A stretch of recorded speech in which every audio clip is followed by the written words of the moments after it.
sind Spoon. Do you? Freitag, der 13. 20 vor 7. Ja, und so weit sind wir jetzt schon gekommen, haben das gesehen heute in den Zeitungen. Der Andreas Meier, der Chef der SBB, muss mittlerweile schon selber fötzeln gehen, muss Zigarettenstümmel von den Gleisen lesen, oder? Und das Schöne ist, also ich persönlich, ich glaube Andreas Meier, dass ihm das wirklich ein Anliegen ist und dass er das auch machen will, wenn nicht alle Medienfotografen würden rundum stehen. Zum Glück ist Freitag. Mit dem Fabian Unterdecker. Sogar der Bundesrat hat nämlich müssen reagieren. Neu den Verkauf von Zigaretten erst ab 18 festlegen. Eben der Grund, Tatsache, die Jungen, die rauchen wieder mehr.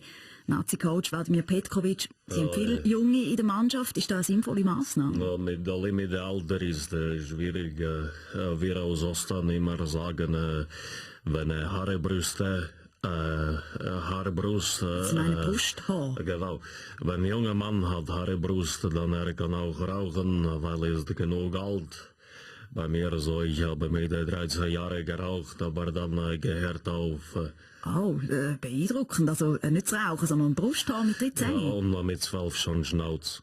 Okay, aber wie hat er aufgehört? Seit 17 Jahren jeden Morgen 3 Pflaster Nikotin mit einer warmen Milch, etwas Slivovitz und dann runter so nicht mehr geraucht.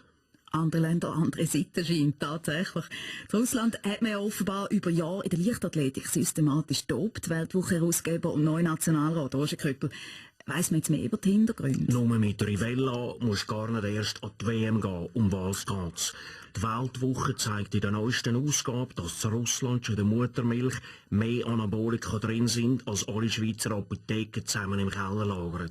Viele Babys sind darum schon mit 10 Monaten so stark und muskulös, dass sie den Kinderwagen schon selber stossen und in der Kindergartenpause Hammer werfen und Kugelstossen trainieren. Medizin wird ja überhaupt immer wichtiger im Sport. Auch Tennisprofis müssen jetzt an einen obligatorischen Medical Check gehen. Ja gut, ja, meine, ist total Quatsch, oder? Meine, was soll denn das? Roger Federer, Sie sind der älteste Spieler auf der Tour. Man will ja nur sicher gehen, dass alle die 40 Grad Hitze beim Australian Open aushalten. Ja, und was haben Sie herausgefunden, oder? Ob ich beim Herzschrittmacher Batterien glühen beim Säckeln, oder? Das sind doch alles Doppeln, oder? Meine, Heinz Günther, haben Sie eigentlich solche Tests früher auch schon gehabt? Ja, ich muss sagen, entspann dich, Roger. Wir haben meistens in Hamilton, Ontario, vor dem Springbrook Wiegenberger Hipster Tournament auch schon zum Medical Check müssen. Und das hat eine praktische Gründe gehabt. Hamilton hat in der gleichen Woche immer das grösste Rodeo-Turnier von den USA stattgefunden.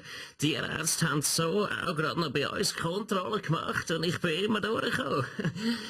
Ein Tierarzt hat eigentlich übrigens gemeint, er hätte ja schon Menge Pferdeschwanz gesehen, aber das war da. Okay, wenn wir jetzt schon bei den Mannenbildern sind, wir haben unseren Augen ja nicht getraut. Unser Roger Döweg, SRG-Generaldirektor, diese Woche im 10 vor 10 auftreten mit einem 3-Tage-Bad. Roger Döweg, Wild at Herbst. Frau Fetsch, ich bin schon immer ein Rockstar gsi. Ich habe AC/DC letztes Jahr live gesehen als Operette für Bariton und Tenor an der Straßburger Staatsoper. Für mich innerlich ein Mouvement extrem, wie bretonische Renaissance-Dichter Guillaume Camembert einmal in einem Sonett so treffend genannt hat. Und weisst, mit dem 3-Tage-Bad kommt er jetzt wieder weg? Vielleicht rasiere ich ihn am Samstag. Ich mache dann ein Piercing de Jour, das ist ein Backenpiercing in St. Pauli. Ich möchte nicht, dass es dann kützelt. Zum Glück ist Freitag. Mit dem Fabian Unterdecker.